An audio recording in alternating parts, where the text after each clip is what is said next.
Hi friends, welcome back to Shivani crazy talks. Hi friends, మీ యొక్క like, share, subscribe అనేది మాకు చాలా ప్రోత్సాహాన్ని ఇస్తుంది. కాబట్టి ఇలాంటి మరెన్నో వీడియోస్ కొరకు ప్లీజ్ మా ఛానల్ని సబ్స్క్రైబ్ చేసుకోండి. నా బంగారు అత్త మొదటి భాగం. నా పేరు విజయ్. మా అమ్మ నాన్నలకు నేను ఒక్కడే కొడుకుని. నా వయస్సు 23 సంవత్సరాలు. మా నాన్నకి ఒక చెల్లి ఉంది. ఆమె పేరు పద్మ. వయస్సు 30. నా చిన్నప్పుడు అంటే దాదాపు నాకు 5 సంవత్సరాలు వచ్చే వరకు తనే నా బాగోగులు చూసేది. అలా ఒకరిని ఒకరం చూస్తూ పెరిగాము.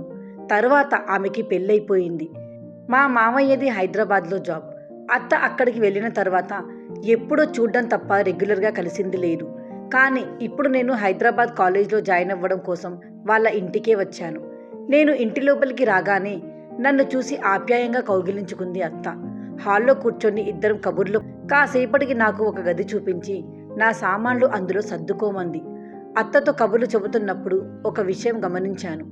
ఎందుకు ఆమె చాలా డల్గా అనిపించింది. అదే విషయాన్ని ఆమెని అడిగాను. ఏమీ లేదని చెప్పింది. పట్టు వదలకుండా మళ్ళీ మళ్ళీ అడిగేసరికి నీకు ఏమి చెప్పినా అర్థం కాదులే అనేసి లేచి వంటగదిలోకి వెళ్ళిపోయింది. నాకు అర్థం కానంత గొప్ప మ్యాటర్ ఏంటో తెలుసుకుని తీరాలి అని ఆమె వెనకాలే వంటగదిలోకి వెళ్ళాను. ఆమె చెయ్యి పట్టుకొని అత్తా ప్లీజ్ చెప్పవా అని అడిగాను. తను విసుక్కుంటూ నీకు అర్థం కాదని చెప్పానా, వెళ్ళు ఇక్కడి నుండి అంది. నాకు చాలా కోపం వచ్చింది. నన్ను పొమ్మన్నందుకు కాదు, నాకు అర్థం కాదు అన్నందుకు. నేను కోపంగా నా రూమ్లోకి వెళ్ళిపోయాను.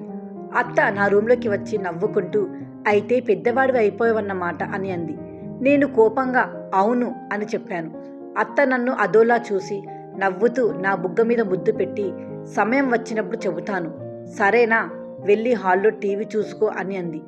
అయితే ఇప్పుడు మాత్రం చెప్పవన్నమాట అని కాళ్ళను టపటపా నేల మీద కొడుతూ హాల్లోకి నడిచాను. అత్త నన్ను చూస్తూ చిన్నగా నవ్వుకోవడం నాకు వినిపించింది. రాత్రయ్యింది. మావయ్య ఇంకా ఇంటికి రాలేదు. మావయ్య ఎన్ని గంటలకి వస్తాడు అత్త అని అడిగాను. నా ప్రశ్న వినగానే తన మొహం చిన్నబోయింది. అది చూడగానే అప్పుడు నాకు అర్థమయ్యింది అత్త డల్లుగా ఉండడానికి కారణమేమిటో.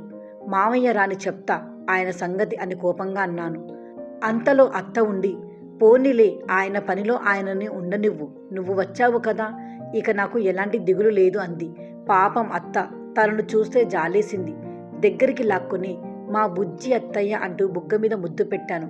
ఆమె నవ్వుతూ విజయ్ ఇంకా చిన్న పిల్లవాడివి అనుకుంటున్నావా ఏంటి అంది దూరంగా జరుగుతూ. నేనుండి నువ్వేగా ఇందాక చెప్పావు, నువ్వు ఇంకా చిన్న పిల్లవాడివి అని అంటూ. అత్త నేను ఎప్పటికీ నీకు తోడుగా ఉంటానులే అన్నాను. తను నా భుజం మీద చెయ్యి వేసి పద భోంచేద్దాం అని పైకి లేచింది. నేను కూడా ఆమె కొంగు పట్టుకుని పైకి లేచాను. ఇంకా నా కొంగు పట్టుకుని అలవాటు పోలేదా నీకు అంది అత్త. నీ దగ్గరికి వచ్చాక మళ్ళీ మొదలయ్యిందిలే అన్నాను. ఆమె ముసిముసిగా నవ్వుతూ కొంగుని లాక్కొని డైనింగ్ టేబుల్ వైపు నడిచింది. అలా నవ్వినప్పుడు అత్త చాలా బాగుంది.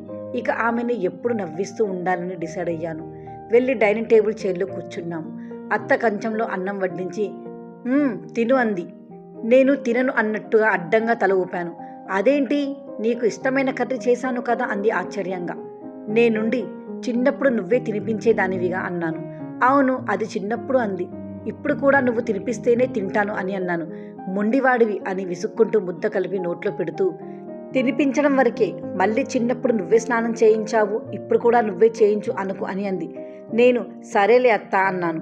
మళ్ళీ ముద్ద నోటిలో పెట్టబోయింది. నేను తలను పక్కకి తిప్పేస్తూ ఇప్పుడు అత్త కోపంగా నా వైపు చూసింది. ఇంకా ఉంది 2వ భాగంలో. మా వీడియోస్ కనుక మీకు నచ్చినట్లయితే లైక్ చేయండి, షేర్ చేయండి. మరిన్ని వీడియోస్ కొరకు మా ఛానల్ని సబ్స్క్రైబ్ చేసుకోండి.